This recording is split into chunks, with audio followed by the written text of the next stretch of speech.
Let us talk about fat embolism today. Supposing this is the bone, and here you have fat globules in the marrow. Now these fat globules enter the vein. Why should they enter? Because the CVP is low, and because intramedullary pressure is high, as in case of fracture, as in case of intramedullary reaming, as in case of pressurized cement. So they enter this vein and they travel by this vein into the right side of the heart. So we draw the heart here. The superior and the inferior vena cava,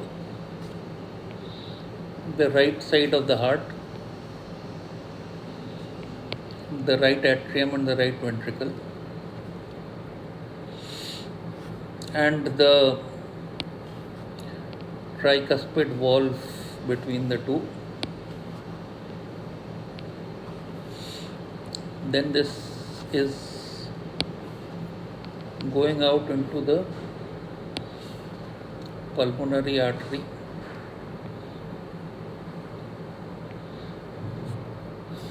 which is going into the lung,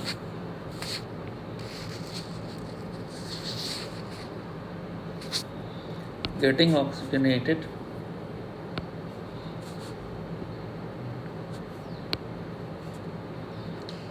returning to the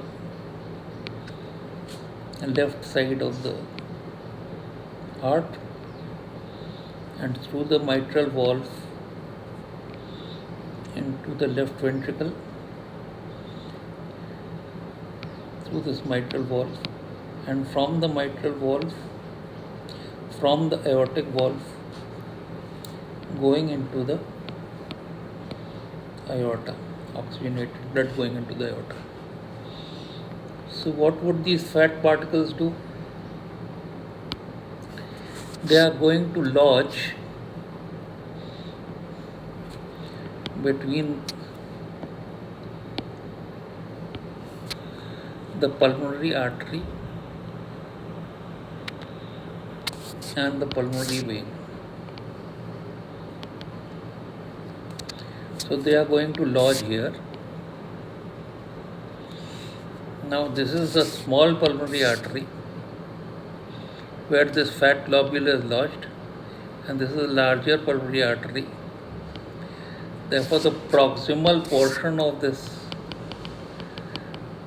there will be stasis and clotting, and then this clotting will extend into the larger vessels, and thus larger and larger areas will get involved in this, what is called as extension thrombosis.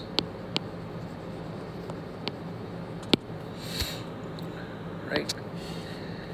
So the effect of embolism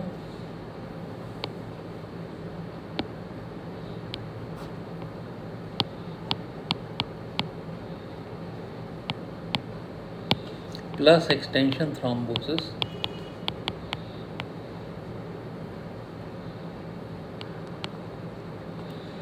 is that perfusion fails. Perfusion fails. There is no blood to get oxygenated.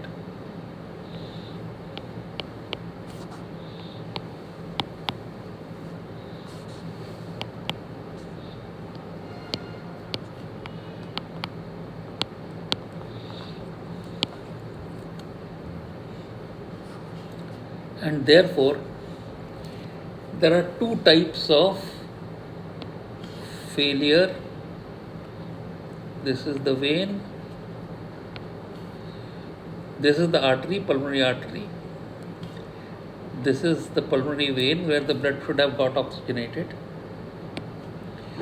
Here is the alveolar membrane where you have PO2 and CO2, and where the exchange is occurring, that means CO2 is moving in this direction and PO2 in this direction, and you have had a clot here.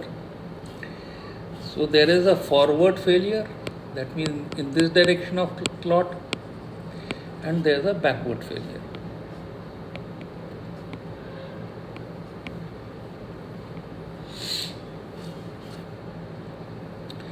The forward failure is that the system, the PO2 cannot go in, therefore PO2 will decrease, CO2 will increase. And since this blood vessel is returning the blood to the heart,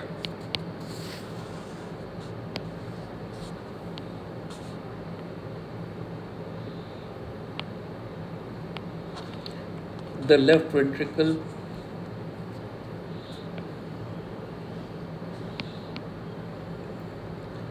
will not be able to fill. Therefore, the blood here will decrease, blood in the left ventricle will decrease, which is called end diastolic filling will decrease.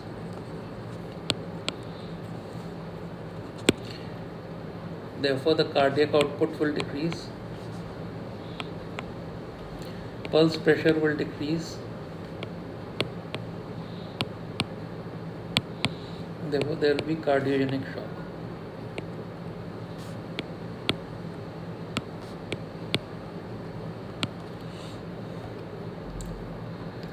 Now we are talking of the backward failure. As the pressure here increases, because of the block, the pressure has increased. So we again draw this heart.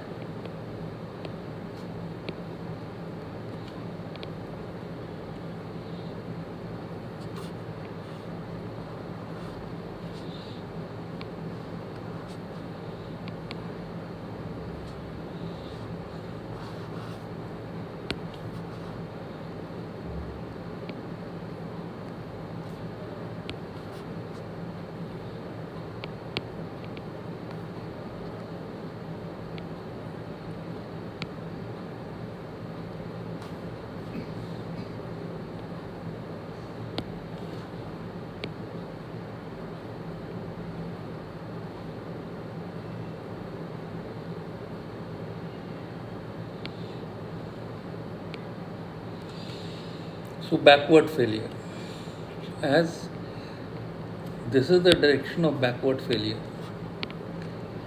This is the direction of backward failure.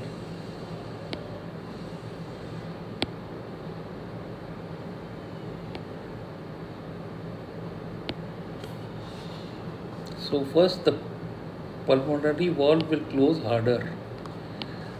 Pulmonary artery valve will close harder because of this backward pressure. So there will be pulmonary hypertension, and this will be indicated by increased P2. Then the right ventricle will dilate.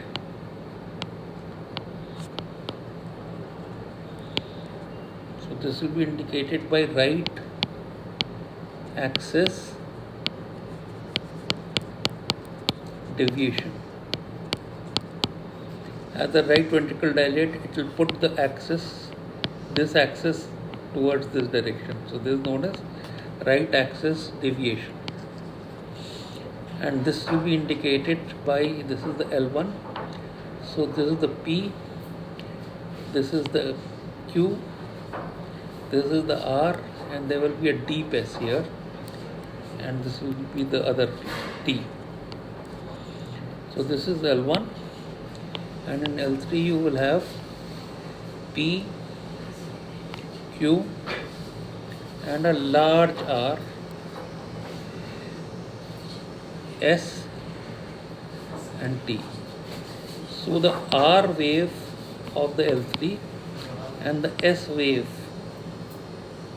of the L1 will increase. So R of L3 plus S of L1 will become larger. This is the indication of right axis deviation. Then the pressure in the right atrium will increase, and this will be reflected in the superior vena cava and the inferior vena cava. The superior vena cava,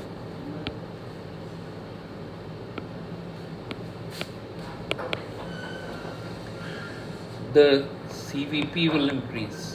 Now this is very important because in hypovolemic shock CVP will decrease, but here CVP will increase. In the inferior vena cava, first you get to the liver, so there will be hepatomegaly, tender hepatomegaly. Then you get to the spleen, so there may be splenomegaly. Between the two there will be ascites, and then there will be pedal edema.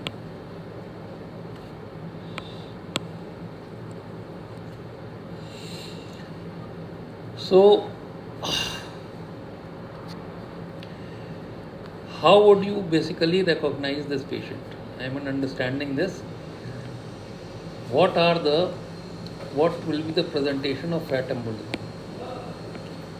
When should you say suspect fat embolism? So patient, injury, implant or cement,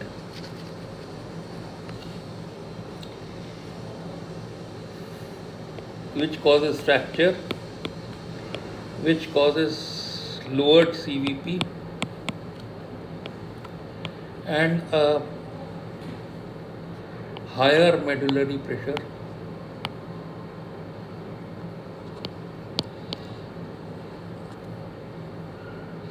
Is now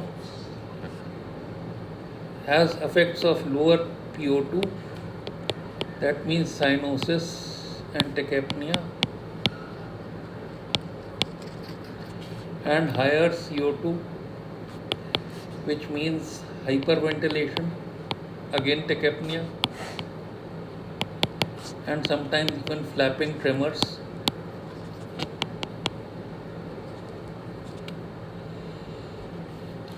In the brain, you can have confusion, and in the conjunctiva, you can have petechial hemorrhages,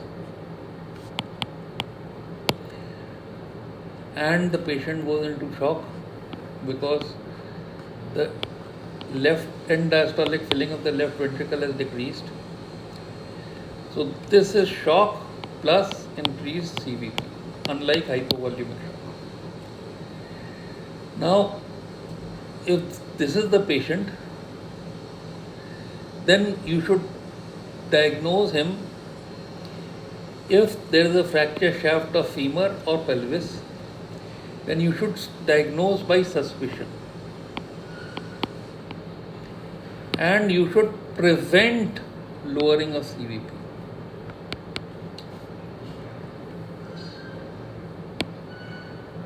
Prevent lowering of CVP by putting in a drip, IV drip, as soon as possible. Put in the drip first and see the pulse later. So by that principle, the CVP will not fall, and because of that, this fat will not get into the vein. The second thing you want to do is that these nodules here should not become larger. So if you negatively charge a nodule around, there is negative charge here in this nodule, and in the other nodule there is also negative charge. then these nodules will not get together and become a larger nodule.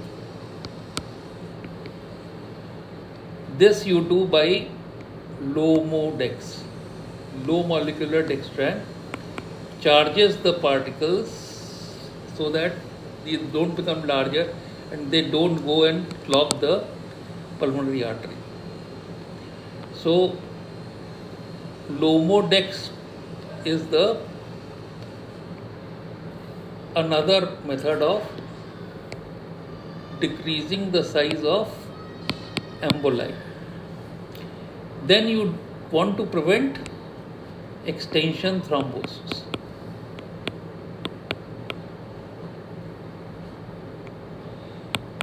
Recognize it by an INR, raised INR, and you prevent it by antiplatelet, anticoagulants.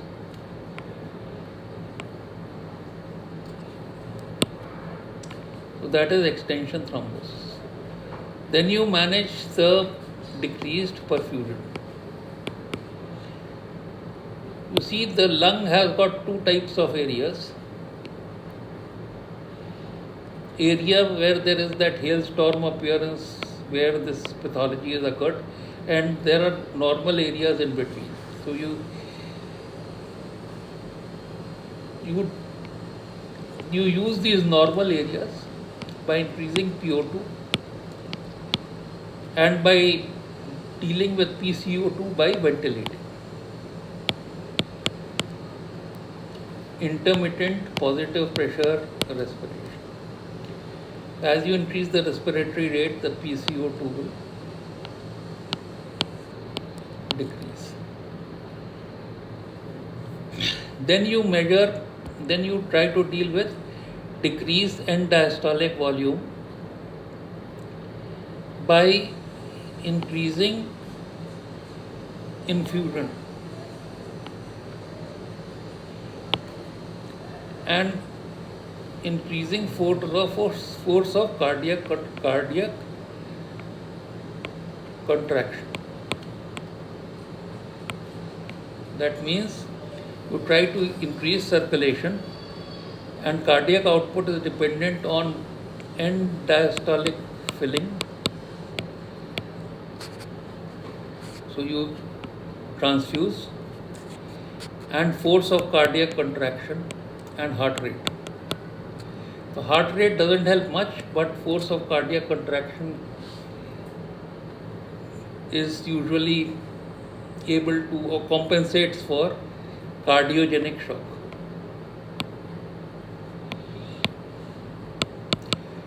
Now, when the blood circulation is less and tissue perfusion is less,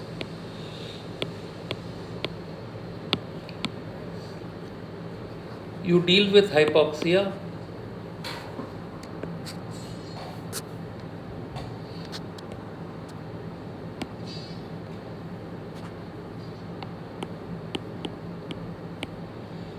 by giving oxygen,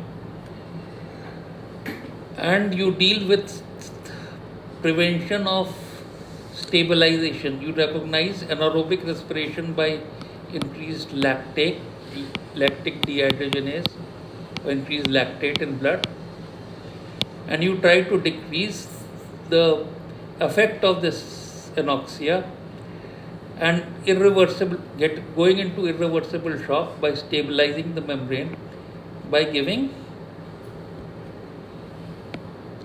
steroids. Also, you try to economize the circulation.